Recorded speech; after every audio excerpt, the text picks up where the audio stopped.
to our ICT4D conference podcast series on digital tech for peace.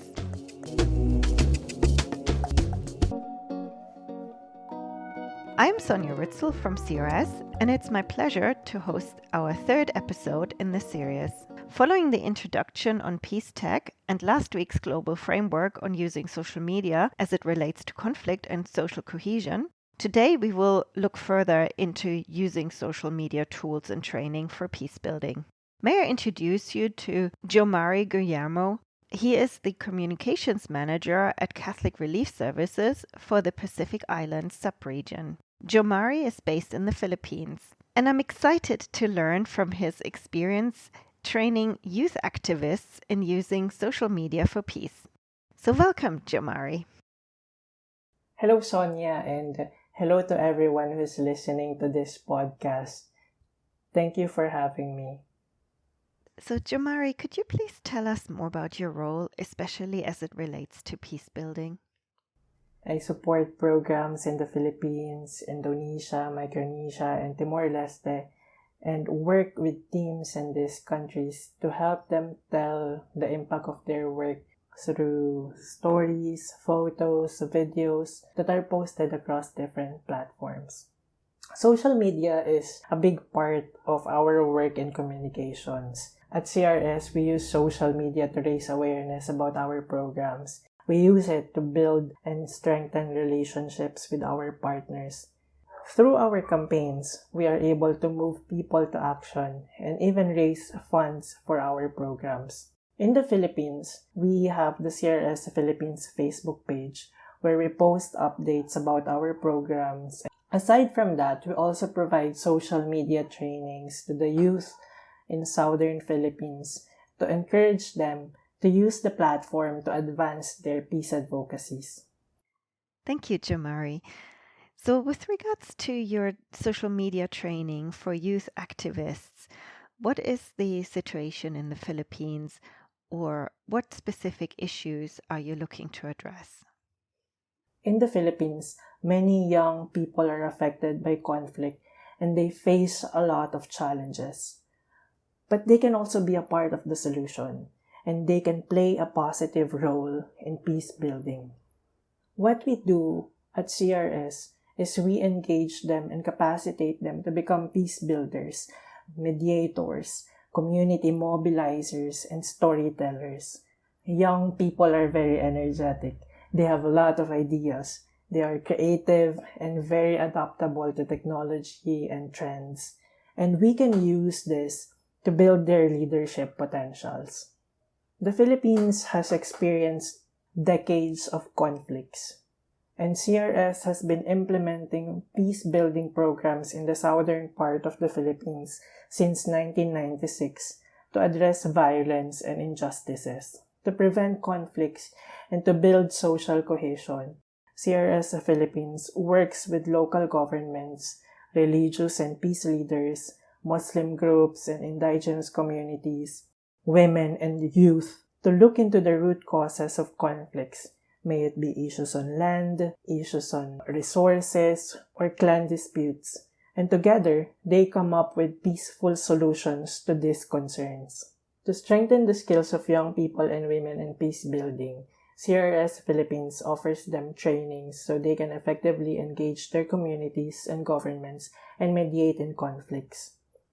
Women and young people create their peace agenda, which outlines the issues that hinder them to thrive and the solutions to these issues. Often, these solutions require support from their governments and communities. And to get that support, our peace builders need to be able to engage different stakeholders and be able to lobby for this peace agenda to be funded or implemented. Thank you for sharing the specifics about your social media training. May I ask about the story and impact so far? In those trainings, we talked about how they can use social media for their campaigns, how they can use social media to increase awareness on peace issues, and how they can use the platform to influence other people. We discussed how they can start their own social media peace campaigns, We also had special sessions on mobile photography and how they can maximize their photos and create infographics and social cards to make their campaigns more visual.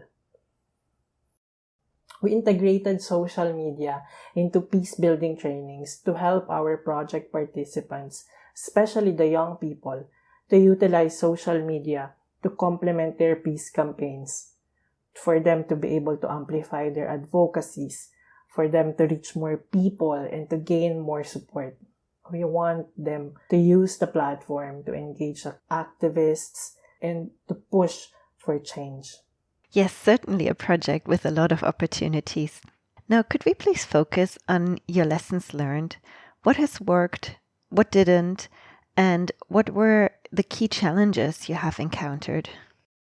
Our social media trainings started really small, mostly young women leaders in their 20s. The trainings went well because they were young and tech savvy and they know social media. However, there were a lot of limitations.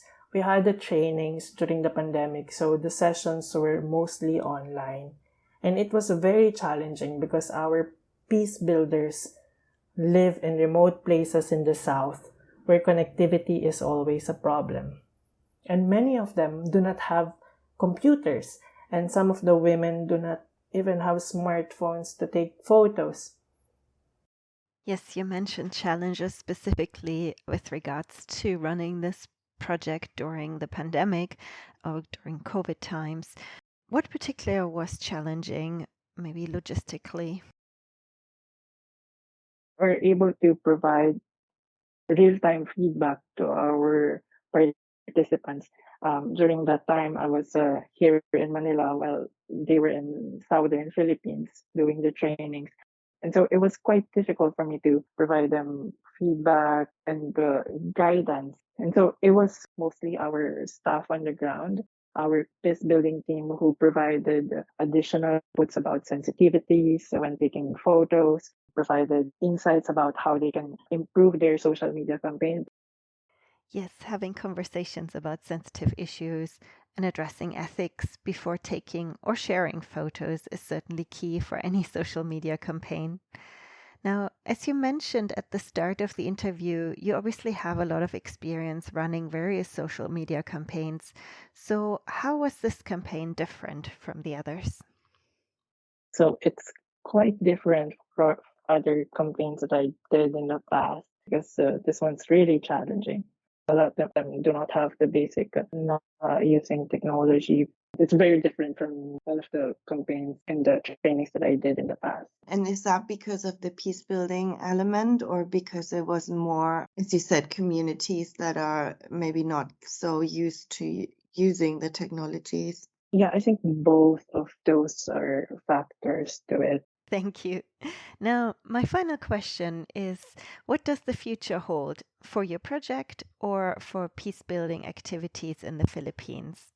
Since last year, we have already trained around 50 to 60 young peace builders virtually, and we hope to increase it in the coming years.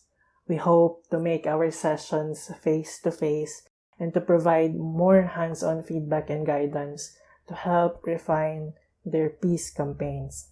We hope to conduct more follow-through monitoring, and we aim to solve issues on technology and hope to provide them tools to help them pilot peace campaigns on social media. There's still so much to do to advance the role of the youth in peace building, and there's so much that we need to do to harness their potentials in storytelling and activism. But we are happy that at CRS we are able to start and build their appreciation and the use of social media for social change. We are excited to see where this initiative takes us, and we hope to share these developments with you, Sonia, in your future podcasts. Thank you. Thank you very much, Jamari. I'd love to hear more. And thank you for today for sharing your experience training young peace building activists in using social media platforms and tools. It's such an important way to beef up the traditional advocacy approaches And it's clear there is a lot of potential for impact from the online space to the offline world. So thank you for joining us today. And thank you for listening. I hope you tune again next week for another expert interview in our Digital Tech for Peace podcast series.